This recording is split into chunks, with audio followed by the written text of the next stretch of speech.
Hello students, आज हम study करेंगे ट्रांसपोर्टेशन इन ह्यूमन बीइंग।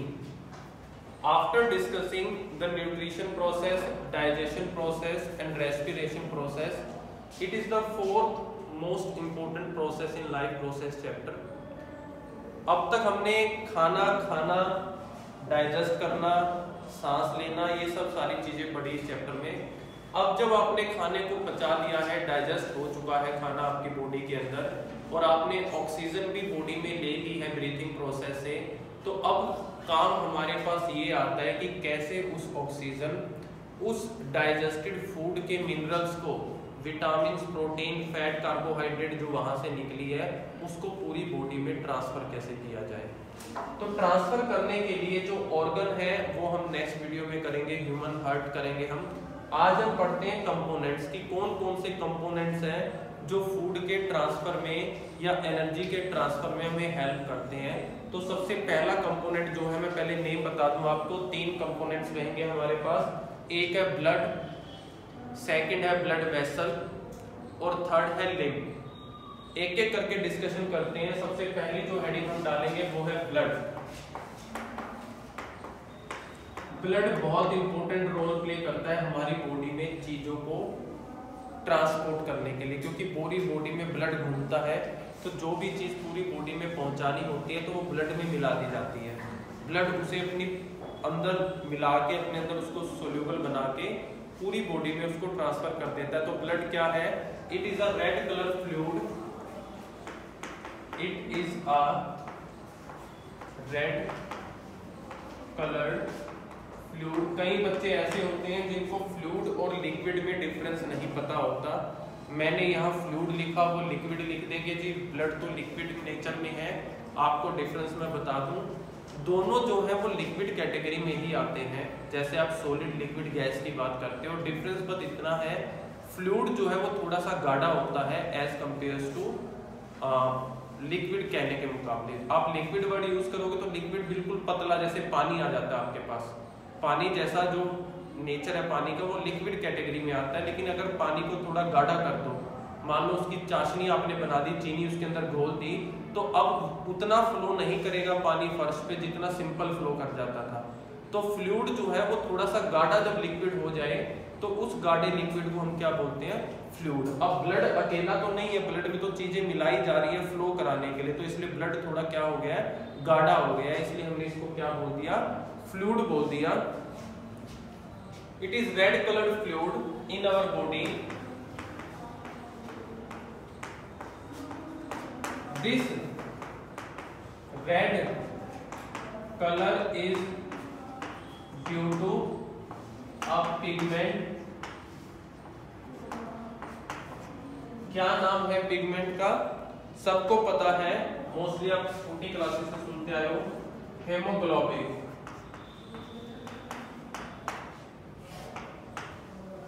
जो लाल कलर है हमारे ब्लड का वो हीमोग्लोबिन की वजह से होता है। एचबी जिसे आप कहते हो, जो आप मेजर करते हो जब आप डॉक्टर के पास जाके अपना ब्लड टेस्ट कराते हो कि बॉडी में कितना ब्लड है, तो वो आपको ग्राम में एचबी लिख के बताता है कि आपकी बॉडी में 14 ग्राम एचबी है, 13 ग्राम एचबी है। तो एचबी वहां पर क्या होता है? हीमोग्लोबिन होता है हमारे पास, ठीक है। और ग्राम में क्यों मेजर किया गया है? देखो ब्लड तो लिक्विड है, लिक्विड को तो आप मेजर करते हो लीटर में, तो जब आप डॉक्टर के पास जाते हो तो आपको ये नहीं कहता कि आपकी बॉडी में 2 लीटर खून है, 3 लीटर खून है, 4 लीटर खून है। वो लीटर बताने की बजाय ग्राम बताता है, क्योंकि वो आपको ब्लड के बारे में नहीं बता रहा पूरा। ब्लड तो लिक्विड है एक तरीके से, उसमें तो कुछ भी हो सकता है। अगर उसने 4 लीटर ब्लड बता दिया तो 4 लीटर ब्लड में तो पता ही क्या क्या चीजें हैं, जो चीजें उसने ट्रांसपोर्ट करनी थी वो सारी उसी के अंदर ही है, वो भी तो उसका वेट बना रही है। तो उसको ब्लड नहीं बताना कितना है, वो आपको सिर्फ एचबी बताएगा, क्योंकि उस ब्लड के अंदर जो ब्लड सारी चीजें लेके चल रहा है उसमें जो प्योर फॉर्म है, जो सिर्फ ब्लड की है, वो किससे डिसाइड की जाती है? एचबी से। तो वो एचबी का अमाउंट बताता है, जितना ज्यादा एचबी उतना ब्लड जो है आपका अच्छा, जितना कम एचबी है यानी कि ब्लड का अमाउंट कम है, उसमें ये जो दूसरे सामान है जो मिलकर ब्लड में सर्कुलेट करते हैं वो ज्यादा होते हैं आपकी बॉडी में, ठीक है।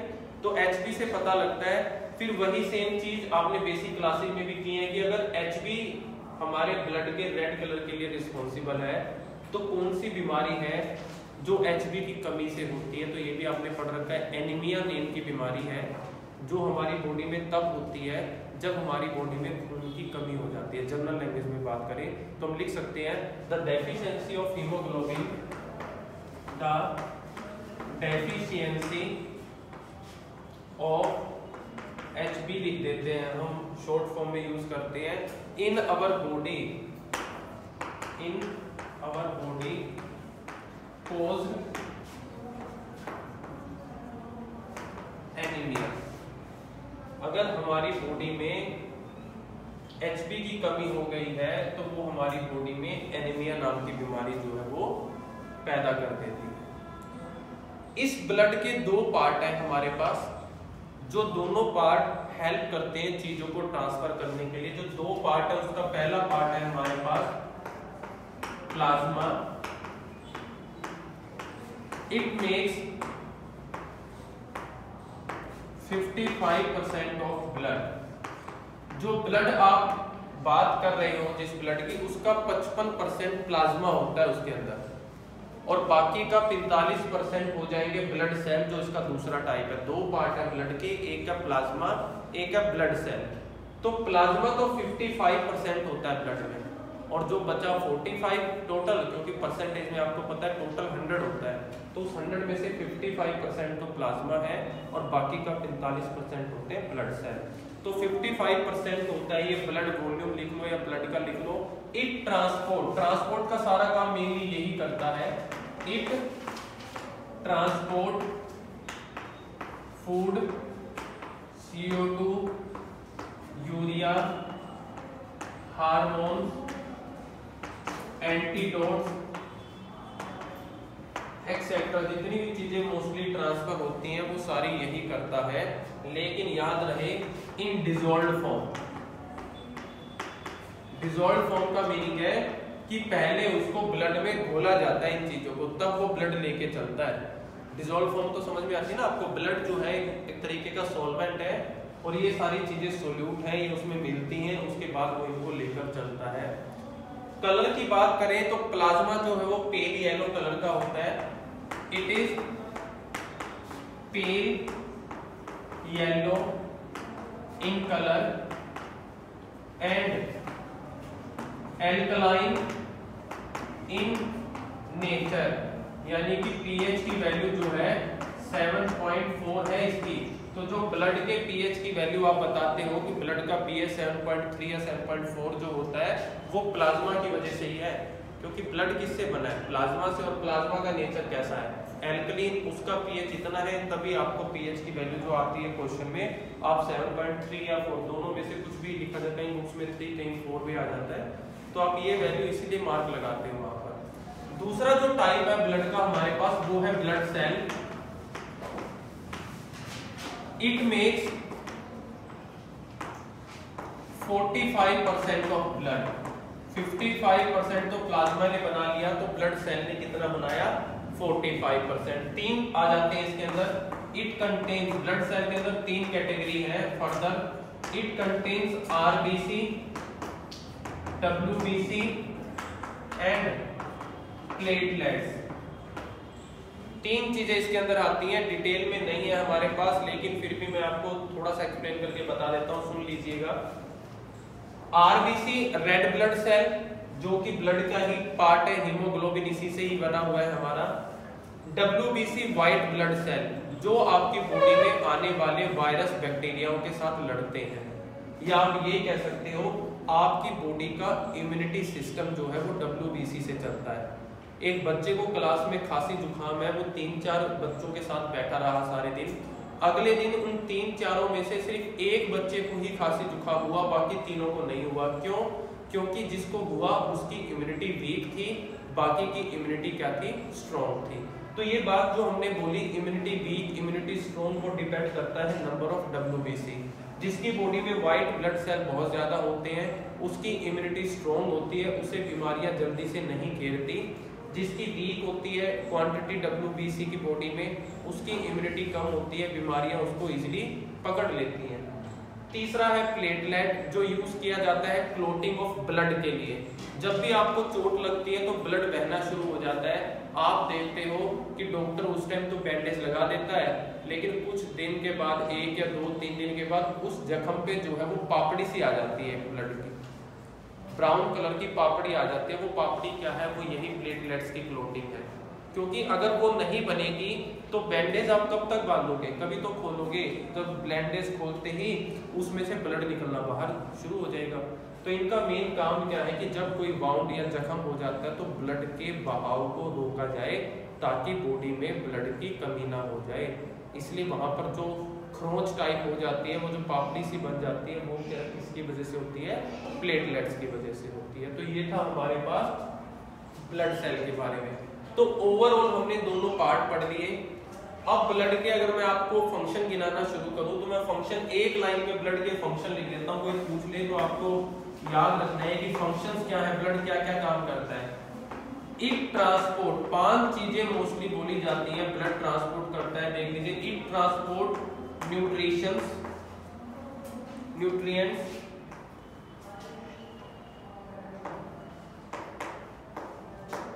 इसके अलावा oxygen, CO2, excretory waste and hormones. ये 5 बेसिकली सबसे ज्यादा ट्रांसफर किए जाते हैं। एक फंक्शन तो ये हो गया। इसके अलावा जो फंक्शन है इसके, it maintain pH level of body, maintain body temperature को भी मेंटेन करता है, and also water balance, body में वाटर के बैलेंस को भी ये मेंटेन रखता है। 3 चीजों को बैलेंस करता है बॉडी में, बॉडी के टेम्परेचर को, वाटर बैलेंस को और pH लेवल को। ट्रांसपोर्ट ये चीज करता है, ये मेंटेन इनको करता है। और इसके अलावा एक तीसरी लाइन में हम और इसके फंक्शन कर देते हैं। It protect body from disease and it done clotting of blood. ये क्लॉटिंग ऑफ ब्लड भी करता है और आपकी बॉडी को बीमारियों से भी बचाता है, क्योंकि ये दोनों चीजें आगे WBC बीमारियों से बचाता है और प्लेटलेट जो है वो बॉडी में ब्लड की क्लॉटिंग करता है। तो ये हमारे पास ट्रांसपोर्ट का फर्स्ट कंपोनेंट था जिसको हमने डिस्कस किया, जो था हमारे पास ब्लड। दूसरा कंपोनेंट जो है आपके पास वो है हमारे पास ब्लड वेसल। अब आप हेडिंग डाल लीजिए ब्लड वेसल की।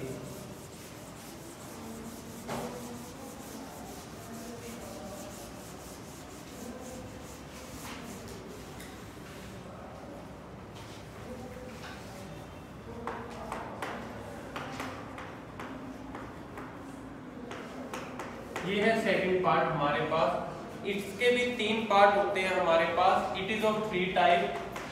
इट इज ऑफ 3 टाइप्स, और वो टाइप्स है आपके पास आर्टरीज, वेन्स एंड कैपिलरीज। ये 3 पार्ट है हमारे पास। अब इनके बारे में मैं आपको बता देता हूं। देखो, पहले 2 जो है आपके पास वो पाइप्स हैं हमारी बॉडी के अंदर। सिंपल लैंग्वेज में हम बात करें तो दोनों ब्लड को कैरी करते हैं। ब्लड को कैरी करने का मीनिंग है इसमें से भी बॉडी में ब्लड फ्लो होता है, इसमें से भी ब्लड फ्लो होता है। फिर आप पूछोगे जी जब ब्लड ही फ्लो कराना है तो फिर 2 पाइप क्यों है, फिर तो एक से भी काम चल सकता था। 2 अलग अलग नाम क्यों दिए इनको, एक जैसा नाम दे देते हैं इन पाइपों को। तो इसमें डिफरेंस है। डिफरेंस क्या है, एक तो प्योर ब्लड लेके जाती है, एक इम्प्योर ब्लड लेके जाती है। अब ये जो प्योर और इम्प्योर वर्ड हम यूज कर रहे हैं इनको साइंस में कुछ और बोलते हैं। क्या बोलते हैं, एक को बोलेंगे ऑक्सीजनेटेड, दूसरे को डीऑक्सीजनेटेड। ऑक्सीजनेटेड का मीनिंग है प्योर, यानी कि जिसमें ऑक्सीजन भरपूर मात्रा में है, और डीऑक्सीजनेटेड का मीनिंग है अनप्योर, जिसमें ऑक्सीजन की कमी है। तो एक पाइप सिस्टम तो ऑक्सीजनेटेड ब्लड को लेके मूव करता है और दूसरा पाइप सिस्टम जो है वो डीऑक्सीजनेटेड ब्लड को लेके मूव करता है। दोनों एक पाइप में से नहीं जा सकते। अगर प्योर और अनप्योर दोनों एक पाइप में से जाएंगे तो मिक्स हो जाएंगे, फिर फायदा क्या हुआ उनको अलग करने का। तो इसलिए इनको दो पाइपों में किया गया है डिस्ट्रीब्यूट। तो आर्टरीज कैरी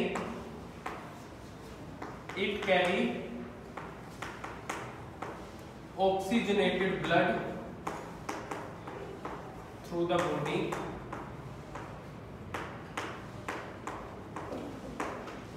और वेन्स में आप लिखोगे इट कैरी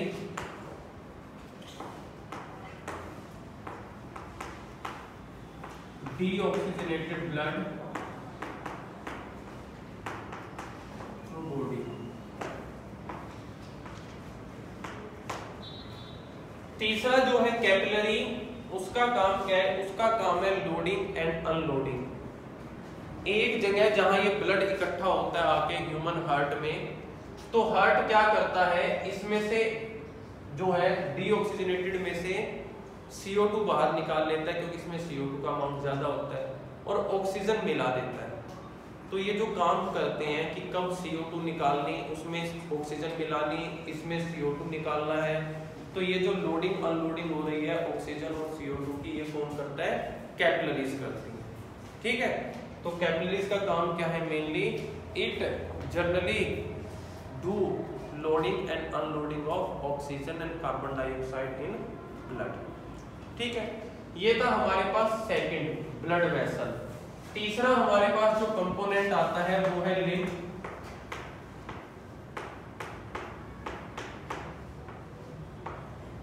ये है लिम्फ। थर्ड कंपोनेंट है क्या? It is also a fluid, it is also a fluid in our body. है हमारी बॉडी में ये भी एक फ्लूइड है which transport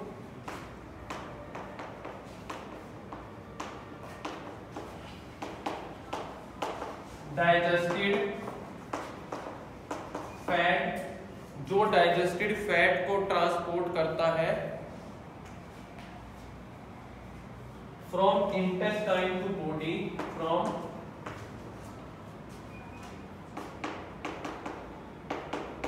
intestine to body. Intestine में से डाइजेस्टेड फैट को उठा लेगा और उसको पूरी बॉडी के अंदर जो है वो मूव कराएगा। ठीक है, आगे बात समझते हैं। तो ये जो ट्रांसपोर्ट का काम ही तीन चीजें करती हैं। इसके अलावा एक चीज और हम डिस्कस करेंगे इस वीडियो में, वो है blood pressure.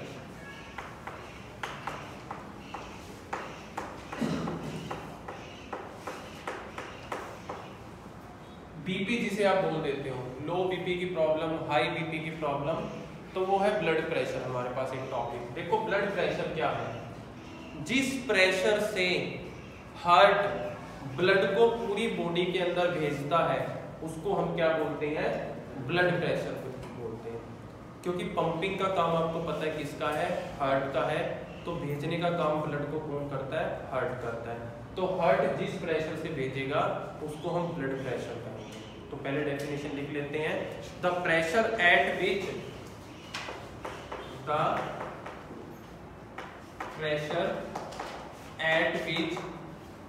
blood is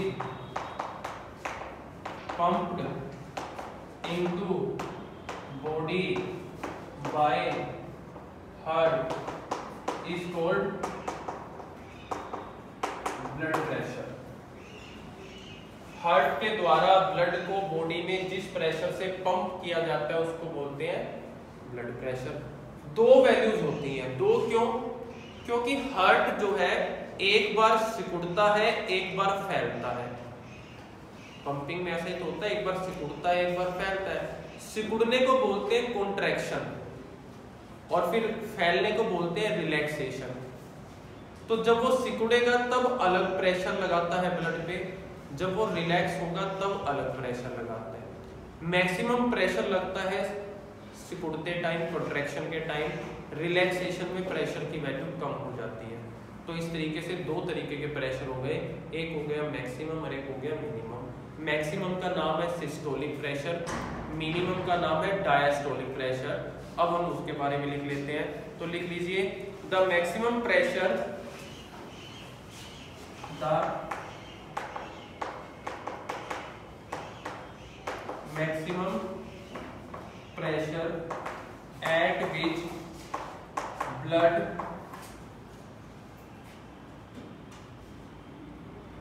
leaves the heart during contraction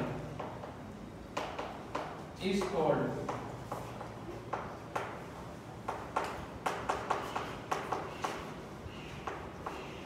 systolic pressure।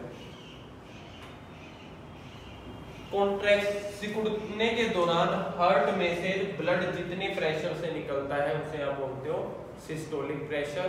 ऐसे ही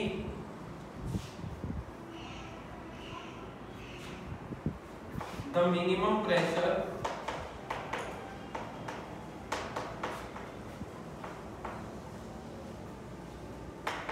इन आर्टरीज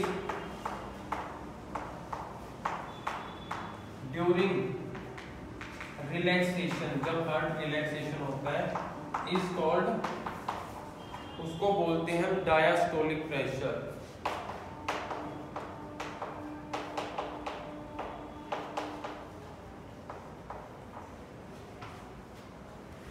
मिनिमम को डायस्टोलिक, मैक्सिमम को सिस्टोलिक। अब इसकी लिमिट भी है, देखिए अगर हम नॉर्मल पर्सन की बात कर रहे हैं जिसको कोई प्रॉब्लम नहीं है ऐसी, तो उसके लिए सिस्टोलिक की वैल्यू होती है 120 मिलीमीटर मरकरी और नॉर्मल की वैल्यू मिनिमम होती है 80 mm mercury. Millimetre Hg is mercury का सिंबल है आपके पास। आपने एक डिवाइस देखा होगा, आपने देखा होगा जब बीपी चेक करते हैं तो डॉक्टर ऐसे हाथ पे एक पट्टी बांधते हैं, एक पंप उनके हाथ में होता है और एक सामने डिवाइस होता है जिसमें पारा ऊपर चढ़ता है, और उस डिवाइस में जो पारा जिस पाइप में से जा रहा होता है उसके साथ में रीडिंग होती है 10, 20, 30, 40, 50, 60, 150 या 180 के आसपास तक उस पर लिखा हुआ होता है। तो उनको कैसे पता कि वो 180 और 80 के बीच में, वो पता कैसे लगाते हैं? देखो वो पट्टा सा आपके हाथ पे बाजू पे बांध के उस पंप को पुश करते हैं, दबाते हैं, जब तक वो उसको प्रेस करते रहेंगे पारा ऊपर चढ़ता रहेगा। अब वो क्या देखते हैं कि पारा एक लिमिट के बाद चढ़ नहीं रहा, वो मान लो 120, 110 पे जाके रुक गया। अब वो प्रेस तो कर रहे हैं पंप को, लेकिन पारा 110 से ऊपर नहीं जा रहा। तो इसका मीनिंग है जिस बंदे का वो चेक कर रहे हैं बीपी, उसका मैक्सिमम प्रेशर, ब्लड प्रेशर कितना है, वो 110 या 115 जहां वो पारा रुक गया, तो वो उसका क्या है, सिस्टोलिक प्रेशर। 120 मैक्सिमम होता है नॉर्मल पर्सन का, तो 115 भी है तो कोई दिक्कत नहीं है, वो ठीक है। अब मिनिमम का कैसे पता लगेगा? अब उन्होंने क्या किया, जब वो 115 तक पहुंच गया, प्रेस करने पर पंप को और नहीं बढ़ रहा, उन्होंने पंप को प्रेस करना छोड़ दिया। अगर पंप को प्रेस करना छोड़ दे तो आपको पता है वो पारा मैक्सिमम से डाउन आना शुरू होएगा, जितना उस पर्सन का मिनिमम है वो वहां आके रुक जाएगा। 80 होना चाहिए, मान लीजिए वो 85 पे या 80 पे आके रुक जाते, तो यानी कि उस बंदे की लो और हाई दोनों वैल्यूज क्या है, सही है, यानी कि मैक्सिमम प्रेशर भी उसका और मिनिमम प्रेशर भी सही है। लेकिन अगर किसी का 80 से नीचे तक चला जाता है तो उसको तो हो गई लो बीपी की प्रॉब्लम, और किसी का जब प्रेस किया जा रहा था वो पंप 120 से भी ऊपर चढ़ गया, अगर वो पारा 130, 40, 50 पे चढ़ गया, तो उसको होती है फिर हाई बीपी की प्रॉब्लम। हाई बीपी, लो बीपी सुना ना आपने, तो हाई बीपी जब बॉडी का ब्लड प्रेशर 120 से ज्यादा हो जाए तब हाई बीपी प्रॉब्लम होती है, और जब बॉडी का प्रेशर 80 से कम हो जाए उसे हम क्या बोलते हैं, लो बीपी प्रॉब्लम बोलते हैं। बात आ गई समझ में, मैक्सिमम और मिनिमम क्या होता है, ठीक है। वो डिवाइस जो हमें यूज किया जाता है उसको लिख लेते हैं हम, blood pressure is measured by an instrument जैसे फीवर को मेजर करने का इंस्ट्रूमेंट होता है आपके पास थर्मोमीटर, ऐसे ही ब्लड प्रेशर मेजर करने का भी आपके पास इंस्ट्रूमेंट होता है जिसको बोलते हैं मेजर बाय इंस्ट्रूमेंट कॉल्ड स्पाइगमोमैनोमीटर।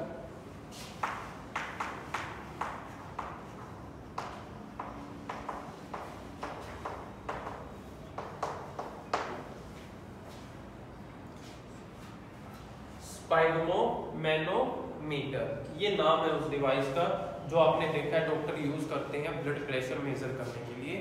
तो ये उस डिवाइस का नाम है। उसमें लेबलिंग होती है, नॉर्मल पर्सन का मैक्सिमम यानी कि सिस्टोलिक प्रेशर की वैल्यू 120 होती है और डायस्टोलिक की वैल्यू 80 mm होती है।